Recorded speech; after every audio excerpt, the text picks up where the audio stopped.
یوم تبلی السرائر، یاد کرو اس دن جب سب کے سب راز فاش کر دیے جائیں گے۔ یعنی دنیا میں انسان نے کوئی چھپا کے قتل کیا تھا، دنیا کو تو پتہ نہیں چلا، دنیا کی پولیس سے بھی آپ نے آنکھیں چھپا لی، عدالتوں سے بھی بچ گئے جھوٹی گواہیوں کے ذریعے، لیکن قیامت والے دن جس شخص نے دنیا میں جرم کیا ہوگا وہ اللہ تعالیٰ کی پکڑ سے بچ نہیں پائے گا، سارے کے سارے راز کھل جائیں گے۔ اور اللہ معافی دے، یہ جو راز کھلنے ہیں نا، بڑے بڑے نیکوکاروں کی مٹی پلید ہو جانی ہے۔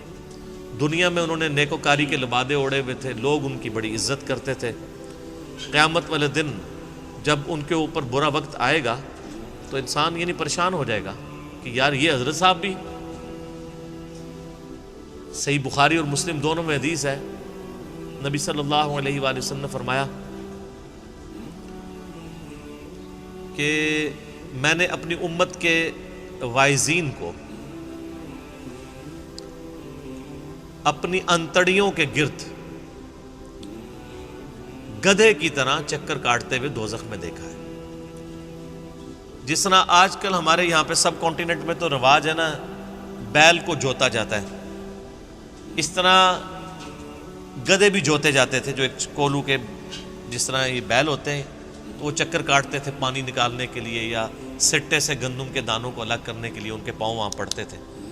تو جس طرح گدھے یوں گھومتے رہتے ہیں نا، اس طرح اپنی انتڑیوں کے گرد ان کو گھومتے ہوئے میں نے دیکھا ہے۔ اور نبی علیہ السلام فرماتے ہیں کہ اہل جنت پھر ان سے پوچھیں گے کہ یہ تم لوگ تو تمہاری باتیں سن کے تو ہم جنت میں پہنچ گئے ہیں، ہائے ہائے ہائے ہائے، تو تم لوگ کیوں جہنم میں ہو؟ تو وہ کہیں گے کہ ہم جو کہا کرتے تھے اس پہ خود عمل نہیں کیا کرتے تھے۔ اسی لیے وہ کہا جاتا ہے نا کہ مولوی جو کہہ رہا ہوتا ہے نا اس پہ آپ عمل کریں، مولوی جو کر رہا ہوتا ہے نا اس پہ عمل نہ کریں، کیونکہ کرنا جو ہے نا وہ مشکل کام ہے، نیکی کا کام۔ لوگوں کو واعظ و نصیحت کرنا بہت آسان کام ہے۔ تو اس دن راز فاش کر دیے جائیں گے۔ اللہ تعالیٰ انسان کے گناہوں پہ پردہ ہی رکھے۔ ہماری تو یہ دعا ہے کہ اللہ تعالیٰ دنیا اور آخرت میں ہم سے درگزر والا معاملہ فرمائے۔ ایسا بھی ہوگا کہ بعض لوگوں کے گناہوں پہ اللہ تعالیٰ پردہ رکھ لے گا، ان کے ظاہر ہے کہ وہ ان نیک اعمال کے سبب بھی ان کے ساتھ ایسا ہو، باقی جس کی مٹی پلید ہونی ہے وہ تو ہو جانی ہے۔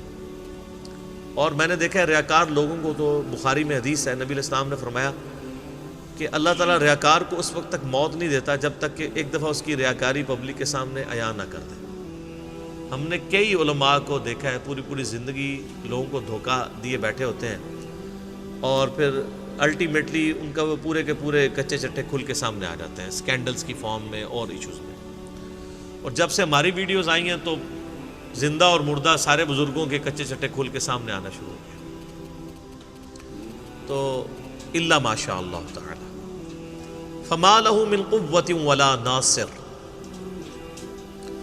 تو جب وہ راز فاش کر دیے جائیں گے، فما له من قوت ولا ناصر، بس اس دن نہ تو اس شخص میں خود کوئی زور ہوگا اللہ سے بچنے کا، ولا ناصر، اور نہ اس کا کوئی مددگار ہوگا۔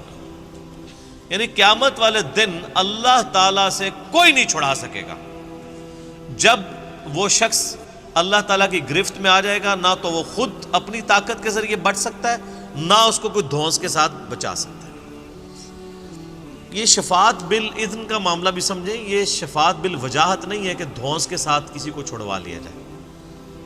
قرآن کی جو ڈاکٹرائن ہے، اس ڈاکٹرائن کے اندر شفاعت جو ہے وہ اللہ کی اجازت سے، اللہ جس کے لیے اجازت دے دے گا اس کے لیے شفاعت ہو جائے گی۔ اللہ تعالیٰ کے حضور کوئی شخص کسی کو دھونس کے ساتھ، زبردستی کے ساتھ چھڑوا نہیں سکتا۔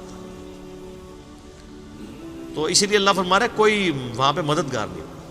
اور اس کا کلائمیکس وہ حدیث ہے جو بخاری اور مسلم دونوں میں ہے، اے میری بیٹی فاطمہ، میرے مال سے جو کچھ لینا ہے لے لے، اگر اللہ کے حضور تو پکڑے گی قیامت کے دن تو میں تجھے اللہ کے حضور چھڑوا نہیں سکتا۔ یعنی دنیا میں تو میں اپنے مال سے تجھے جو ہے وہ اکوموڈیٹ کر سکتا ہوں، لیکن اللہ کے حضور اگر پکڑ ہو گئی تو پھر قیامت والے دن میں تمہیں اللہ کے عذاب سے چھڑوا نہیں سکتا۔ والعیاذ باللہ تعالی۔ اللہم اجرنا من النار، اللہم من احییتہ منا فاحیہ علی الاسلام ومن توفیتہ منا فتوفہ علی الایمان آمین.